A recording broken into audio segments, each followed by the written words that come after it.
Friends, today we will discuss about jaundice. Jaundice क्या होता है?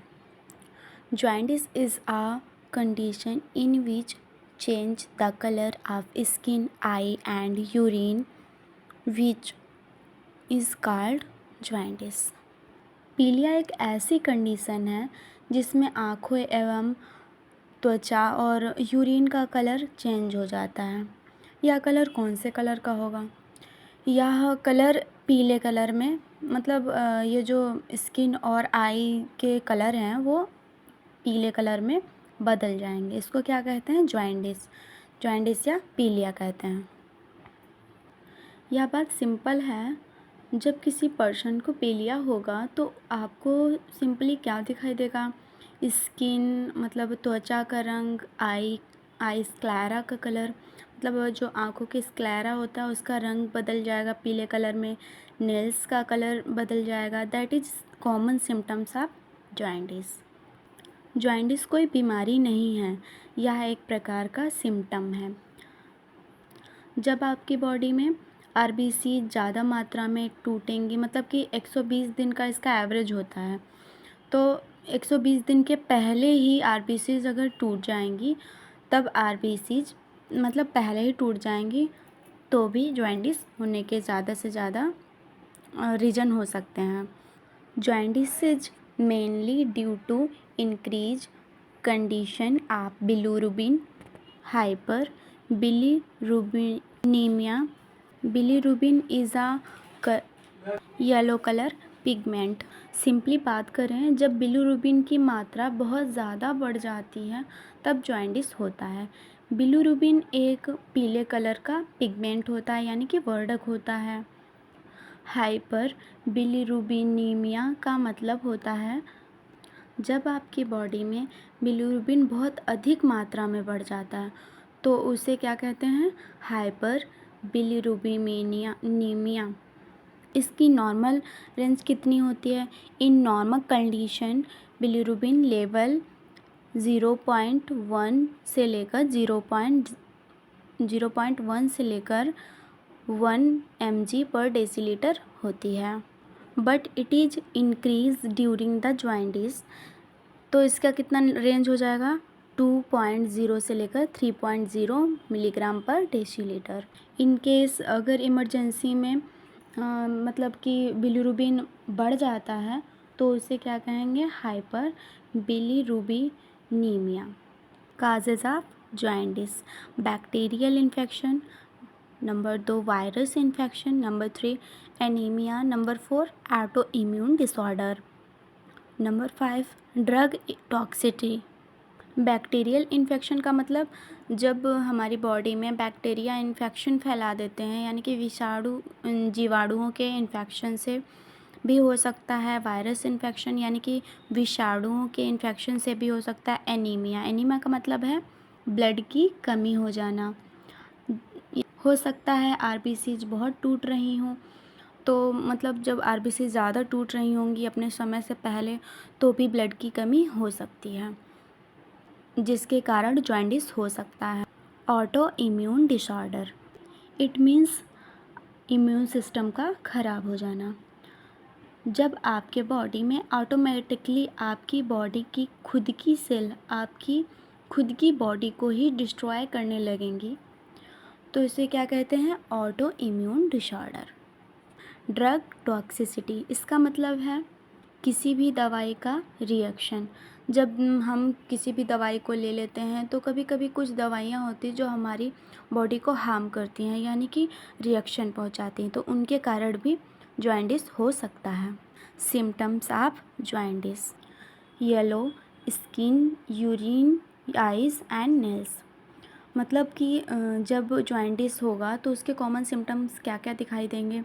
हमारी स्किन का कलर पीला हो जाएगा, यूरिन का कलर पीला हो जाएगा और आँखों में जो स्क्लेरा होती है उसका कलर पीला हो जाएगा और नेल्स का कलर भी पीला हो जाएगा।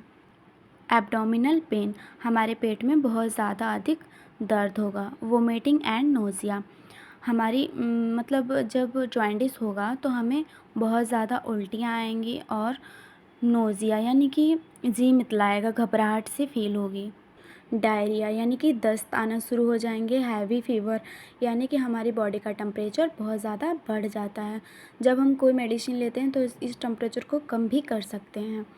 ये मेन कॉमन सिम्टम्स थे जॉइंटिस के। अब हम बात करते हैं इसके कॉमन टाइप्स की। इसके कौन कौन से टाइप होते हैं। नंबर 1, प्री हेपेटिक जॉइंटिस, इसको दूसरे नाम से भी जानते हैं हीमोलाइटिक जॉइंटिस के नाम से। नंबर 2, हेपेटिक जॉइंटिस, इसको दूसरे नाम से जानते हैं hepatocellular jaundice. Third, post hepatic jaundice, इसका भी नाम दूसरा होता है ऑब्स्ट्रक्टिव जॉइंटिस। अब हम बात कर लेते हैं प्री हेपेटिक जॉइंटिस होता क्या है।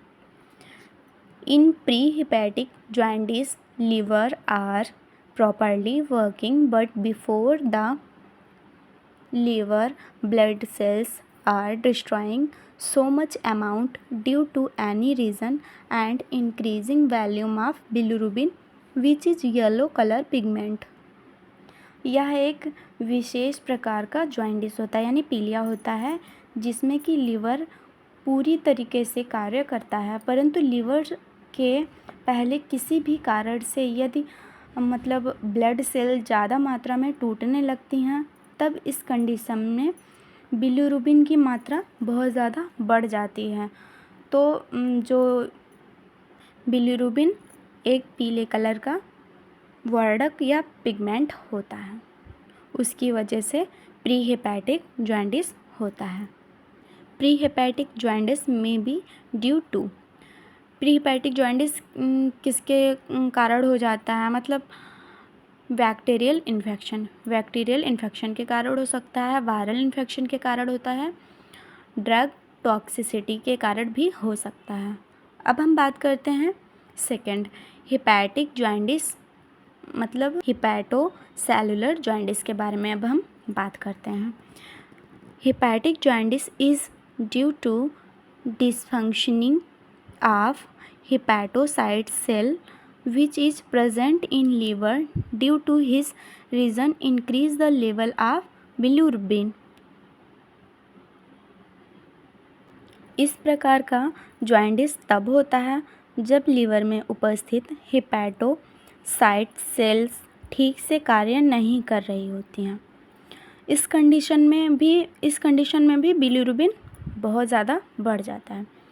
जनरल सी बात है जॉइंटिस में, चाहे फर्स्ट वाला हो, सेकंड वाला या थर्ड टाइप वाला, तीनों टाइप में बिलिरुबिन इंक्रीज होता ही है ड्यू टू सम काजेज, मतलब हेपेटोसेलुलर जॉइंटिस होने के कुछ कारण होते हैं। Number 1, viral hepatitis, viral hepatitis हो सकती है, हेपेटाइटिस बी वायरस के कारण भी हो सकता है ड्यू टू अल्कोहल ड्रिंकिंग। जब बहुत ज़्यादा अमाउंट में कोई अल्कोहल लेने लगता है तो उसके कारण भी हेपेटोसेलुलर जॉइंटिस हो सकता है। अल्कोहल पीने से क्या होता है, हमारे लीवर पे इफ़ेक्ट पड़ता है, जैसे हमारा लीवर डैमेज होने लगता है। जब लीवर की सेल्स जब डैमेज होने लगती है उसके कारण भी जॉइंटिस हो सकता है। अब थर्ड वन हम बात करते हैं पोस्ट हेपेटिक जॉइंटिस के बारे में। इसको दूसरे नाम से जानते हैं ऑब्स्ट्रक्टिव जॉइंटिस के नाम से। ये क्या होता है, post hepatic jaundice is due to blocking of bile duct and also block pancreatic duct due to this reason increase the volume of bilirubin। इसमें क्या होता है, जब बाइल डक्ट और पैनक्रियाटिक डक्ट दोनों क्लोज हो जाते हैं तब इस कंडीशन में पर्याप्त मात्रा में यानी कि पूरी मात्रा में बाइल जूस और पैनक्रियाटिक जूस नहीं मिल पाते हैं। उस कंडीशन में भी बिलिरुबिन बढ़ जाता है जिसके कारण जॉइंटिस होता है। अब हम बात करते हैं इसके डायग्नोसिस की। डायग्नोसिस ऑफ जॉइंटिस के लिए हमें कौन कौन से टेस्ट कराने चाहिए। LFT लीवर फंक्शन टेस्ट, हमें जॉइंटिस के लिए लीवर फंक्शन टेस्ट कराना चाहिए। नंबर 2, ब्लड टेस्ट CBC, मतलब हमें कंप्लीट ब्लड काउंट भी कराना चाहिए। फिर थर्ड, बिलिरुबिन टेस्ट, हमें इसमें बिलिरुबिन टेस्ट भी कराना चाहिए। यूरिन एग्ज़ामिनेशन, इसमें यूरिन एग्ज़ामिनेशन बहुत ज़्यादा ज़रूरी होता है, इसको हमें ज़रूर कराना चाहिए। CT स्कैन, हमें इसमें CT स्कैन भी कराना चाहिए। एमआरआई भी करानी ज़रूरी हो सकती है। अब हम बात करते हैं कि इसको कंट्रोल कैसे किया जा सकता है। How to control jaundice. Number 1, start a multivitamin tablet. हमें इसके लिए मल्टीविटामिन टैबलेट्स का सेवन करना चाहिए, यानी मल्टीविटामिन टैबलेट लेनी चाहिए। Phototherapy by sunlights. Phototherapy sunlights में लेनी चाहिए। Fluid management in body. Fluid management यानी कि हमें प्रॉपर मात्रा में फ्लूइड लेना चाहिए। अब बात करते हैं what should avoid in jaundice. हमें जॉइंटिस में क्या क्या चीज़ें अवॉइड करनी चाहिए। Number 1, avoid oily food. हमें जॉइंटिस के जो मतलब आपका जो जॉइंटिस का पेशेंट है उसमें आपको ऑयली फूड अवॉइड करना चाहिए। Avoid hard work. जॉइंटिस के पेशेंट को ज़्यादा काम नहीं करना चाहिए, मतलब भारी वर्क नहीं करना चाहिए। Avoid alcohol. हमें जॉइंटिस के पेशेंट को अल्कोहल अवॉइड करने को कहना चाहिए, मतलब कि जिसको भी जॉइंटिस हो रखा है उसे अल्कोहल नहीं लेना चाहिए। Do not take any medicine without doctor permission. It means अगर किसी को जॉइंटिस है तो उसे बिना डॉक्टर की एडवाइस के कोई भी मेडिसिन या कोई भी दवाई नहीं लेनी चाहिए। अब हम बात करते हैं कि जॉइंटिस के पेशेंट को क्या क्या डाइट में लेना चाहिए। जॉइंटिस के पेशेंट को डाइट में फ्रूट्स लेना चाहिए। फ्रूट्स में क्या क्या, जैसे कि अनार हुआ, पपीता हुआ, ये बहुत ज़्यादा फ़ायदा करते हैं जॉइंटिस के पेशेंट को।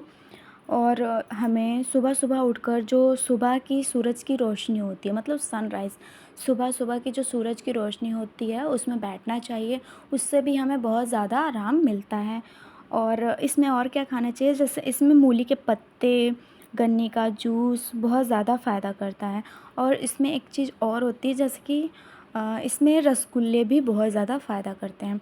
मतलब जॉइंटिस के पेशेंट को डाइट में ये चीज़ें लेनी चाहिए, जिससे उसे बहुत जल्दी आराम मिलेगा। Thank you.